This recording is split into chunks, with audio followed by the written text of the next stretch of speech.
So weird, guys. I was just hanging out, watching TV, and she magically appeared on my review table. So do I have to pay for you or what?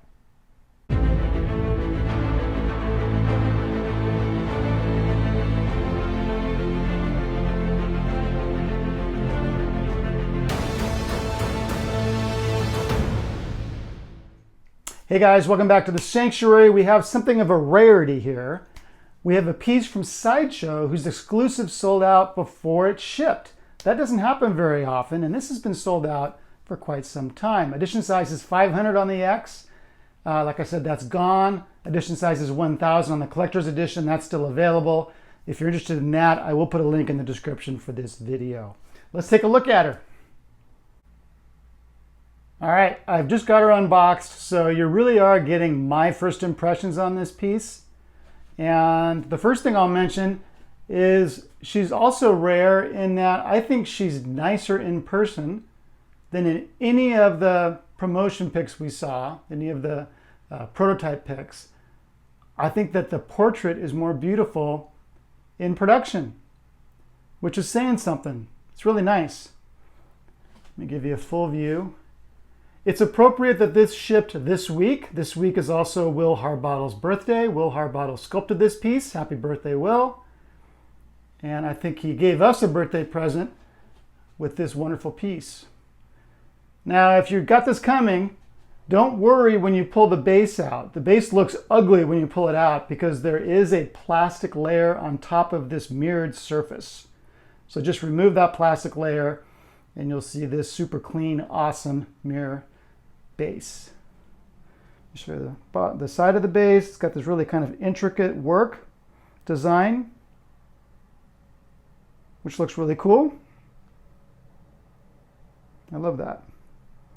And then this mirror surface where you can see, yes, the table has no legs. She pegs in on that 1 foot. It's a good long, maybe inch long peg.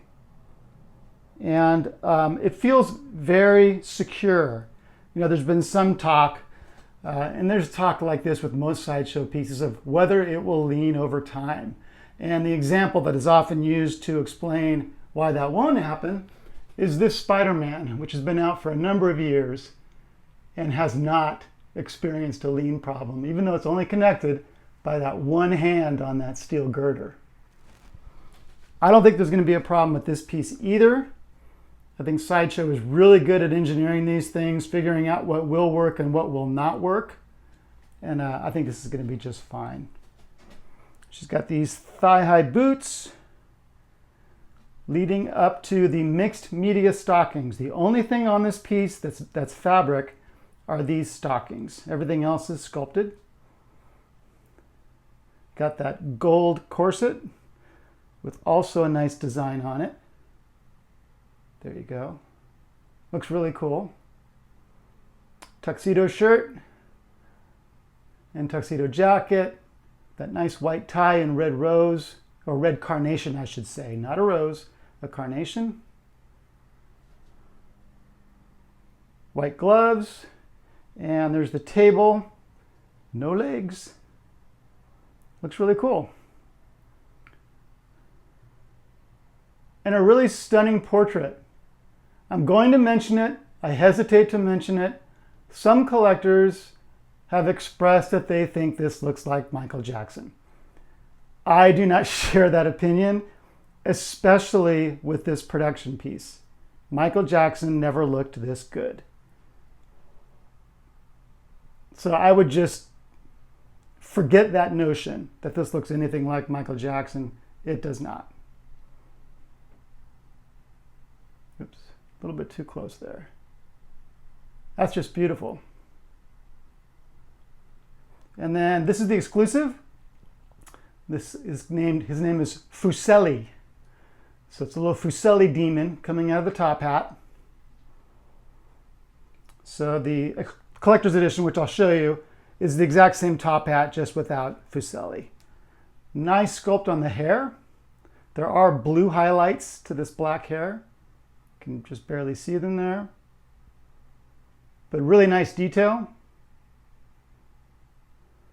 I always appreciate when there's good detail on hair. It's easy to be not sloppy, but to not give us good detail on hair.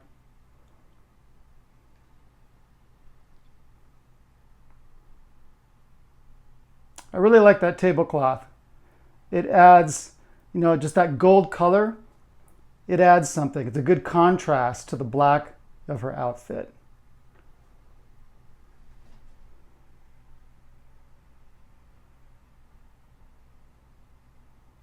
A little reflectivity on the thigh-high boots.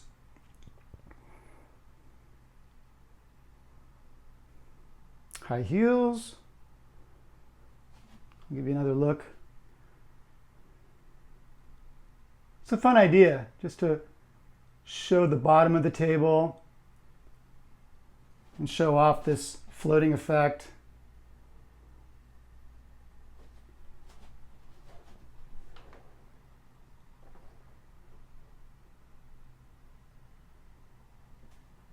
I have quite a few DC ladies right now. I'm trying to figure out the best way to display them. Right now I have them on these Billy bookcases. Everyone's DC except Sonia there. And here. And then I've got Power Girl up here and Wonder Woman. That's not Sideshow, the Wonder Woman, but it'd be nice to keep them all displayed together. I think she'd fit in really good with Black Canary and Harley and Batgirl and Huntress.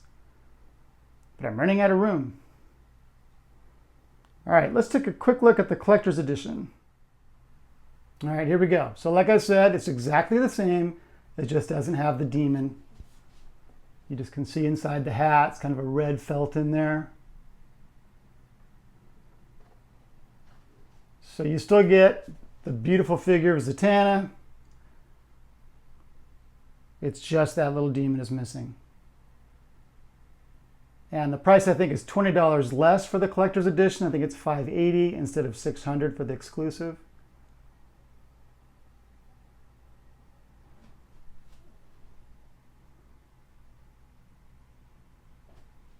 Really beautiful. When I think of the best sculptors for female statues, I think of Will Harbottle and I think of Mark Newman. And I really like what Harbottle's done with this piece.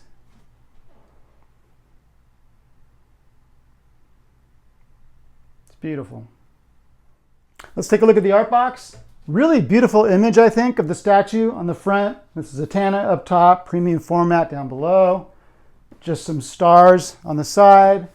She has made herself completely disappear on the back. And then more stars here. Zatanna up top. And I got number 370 out of 500. I think this is one of the more displayable art boxes. If you do that, I don't generally display my art boxes, but this one, I'd like an art print of that. I think it looks really beautiful.